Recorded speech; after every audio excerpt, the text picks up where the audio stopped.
hai bên này.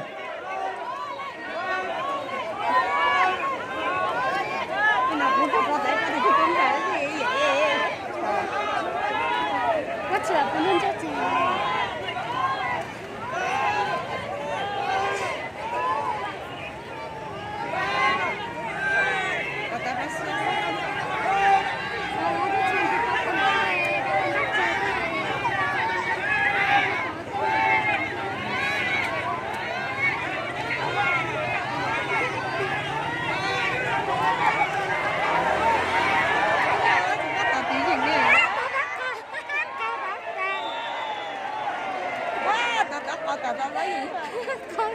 Con lại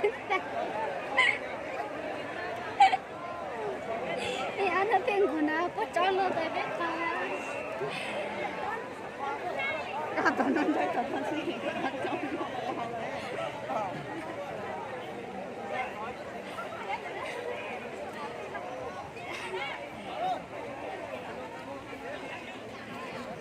Mời hai đội ra bắp thang để chọn sơn ạ.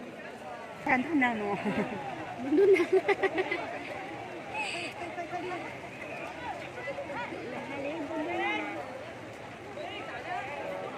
Tôi cho tôi chỉ có để cho họ này.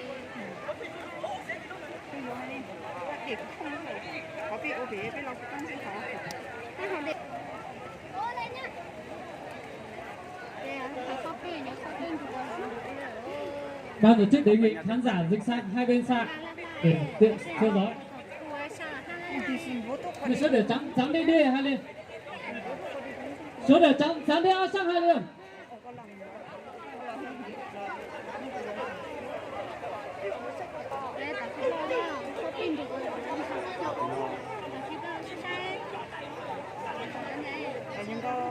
Đầu sau với khán giả dịch sang ạ. Dịch sang đi.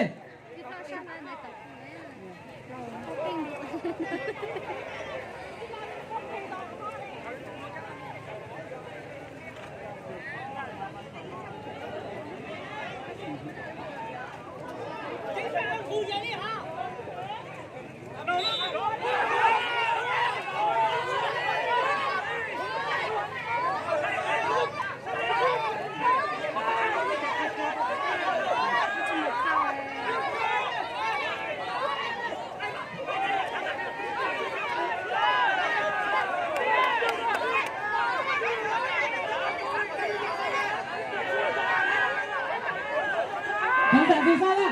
Khán giả gì sao đây này?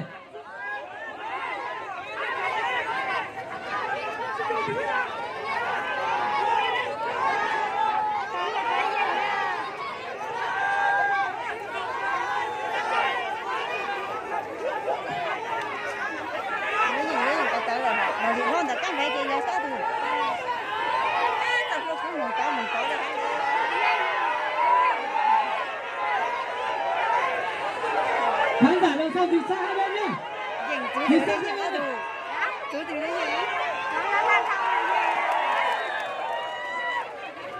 Xin chúc mừng cho đội Cao Bằng giành chiến thắng 2-1.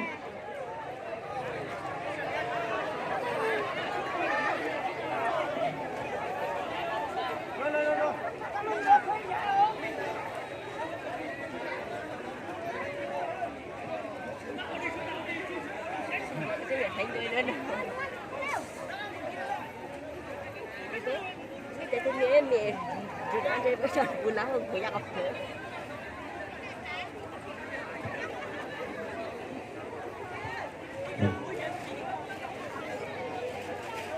Báo các đội nghỉ một tí.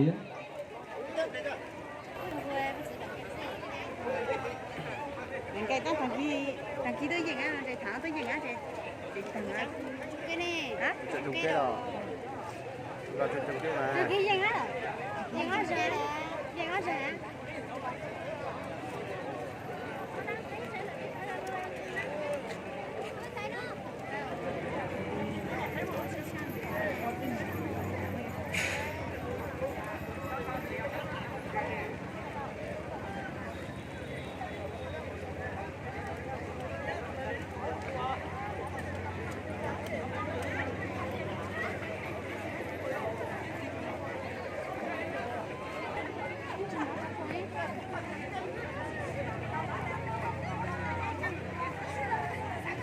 Alo, vâng. Thời tiết đã trở lại bình thường, yêu cầu các nội dung của các cân đẩy gậy đá tiếp tục ra. Điều khiển trận đấu này là trọng tài Khánh Huy, trọng tài cấp quốc gia đến từ thành phố Hồ Chí Minh và đang tập huấn tại Lào.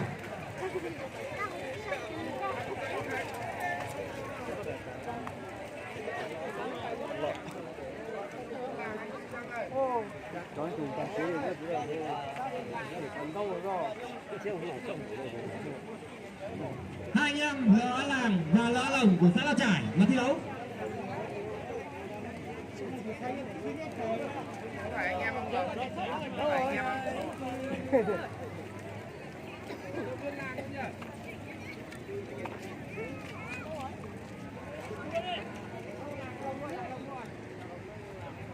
La Trải ta trở lại sân thi đấu.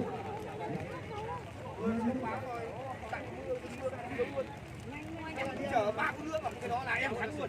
3 phút là 3 phút là 180 giây đấy.